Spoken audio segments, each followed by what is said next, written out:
आप किसी को जिसको जरा सा सुख है, कोई राजनेता है या कोई वैसे अच्छी पोस्ट है, उसको जिक्र करो, प्रार्थना करो, रिश्तेदार हो या कोई भी, कि भक्ति कर ले, परमात्मा का नाम ले ले, और फिर अगले जीवन में बहुत दुर्गति होती है, गधे कुत्ते सूअर बनोगे। फिर वो क्या कहता है, और किसने देखा है, एक बात में खत्म करना चाहते हैं, किसने देखा है, और फिर लास्ट में कहेंगे देखी जाएगी जो होगी। फिर के देखी जाएगी, गधा अपने पास तो कुमार देखेगा। देखना अब है, संतों के विचार सुन और छोड़ इसको, बुद्ध को भक्ति कर।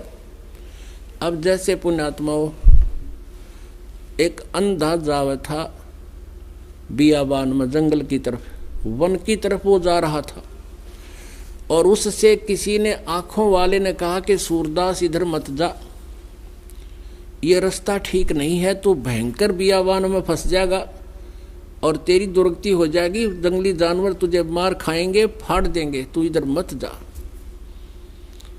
ये रास्ता गलत है तेरा। अब वो अंधा ये कहे किसने देखा है और देखी जाएगी।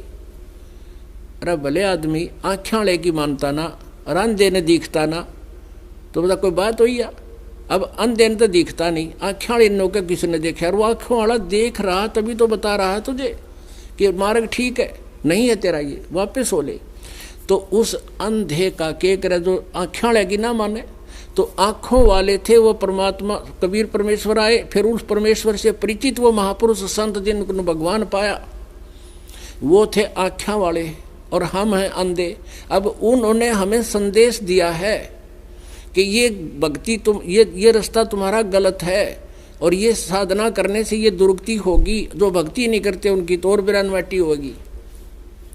और फिर हम अंधे ये कहें कि इसने देखा है देखी जाएगी।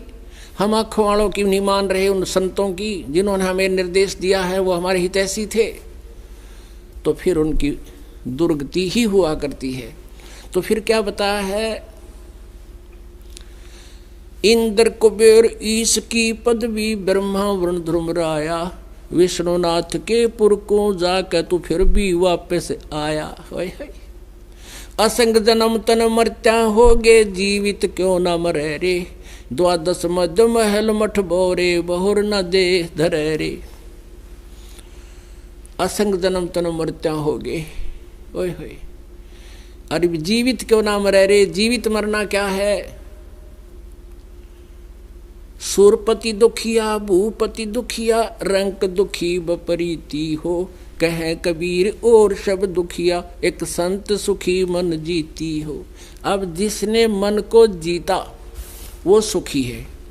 अब मन कैसे जीता जाएगा, इस ज्ञान से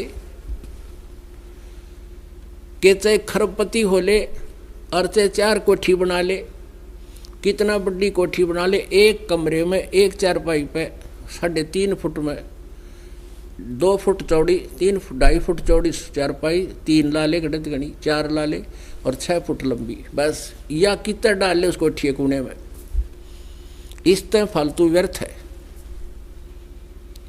अब ये ज्ञान से मन हटेगा। फिर जीवित कैसे मरना है, जैसे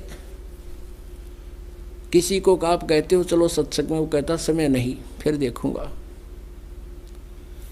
एक नाइट सर्विस में जा रहा था, गया था किसी कामवश, सुबह वापस आना था, उसने बहुत जरूरी कार्य था, और रास्ते में मृत्यु को प्राप्त हो गया एक्सीडेंट में। जो व्यक्ति नाइट सर्विस में रात्रि के समय जा रहा था, उसको कितना जरूरी काम था, कितना शीघ्रता से जा रहा था, और फिर वापस आया को नहीं, वो काम भी रह गया और आप भी गया। वो जिस काम को अनिवार्य जानकर रातों चलकर वापस आना चाहा था, वो आ नहीं पाया, वो काम भी गया, आप भी गया, और कुछ हाथ लगा नहीं। तो ऐसे जब ये मन आपके अंदर ये बाधा पैदा करे कि सत्संग में जाने से तेरा कोई हानि होगी, तो फिर इसने समझावा बैठ कर भगवान के ज्ञान थे। अब तो नो सोच ले मैं मर गया, मृत्यु होगी, सपोज करके चाल पड़े हम मर गए, और 3 दिन के लिए मर गए, अब 3 दिन में कोई हानि होए भी गी, वैसे तो भगवान के मार्ग पे लाभ होए ऐसा हानि नहीं हुआ करती। आपको बहुत प्रमाण दे दूंगा, यहाँ भी जो ऐसा घटना घटी है। भक्त यहाँ होते हैं, भगवान वहाँ होते हैं, और उनके वो काम किए सोच भी नहीं सकते। फिर भी आप अपनी सोच से सोच कर ये चल पड़िए कि 3 दिन हम मर गए, और 3 दिन में जो हानि होगी वो फिर जाकर संभाल लेंगे, अपनी सेट कर लेंगे। भगवान का रास्ता तो मिल रहा है हमें, भक्ति का समय तो मिल गया। और जो परमानेंट टिकट कट की जब के कर लेगा, जब कुछ भी ना रहेगा हाथ में, वो सारा काम रह जाएगा तेरा। तो इसको कहते हैं जीवित मरना। मन चाहता है शराब पी लूं, मन चाहता है कोठी ले लूं, मन चाहता है फलानी चीज ले लूं, तो इसने समझा दे भाई भक्ति कर ले ना, तो ये महावीर जैन वाली बिरान मट्टी तेरी भी हो जाएगी। यानी इस तरह हमें भी याद रखनी पड़ेगी। ये कोई वैसे एक कोई सांग नहीं कर रहा है, ये दास आपको तथ्य से परिचित करा रहा है, और तभी आप यहाँ से हटोगे।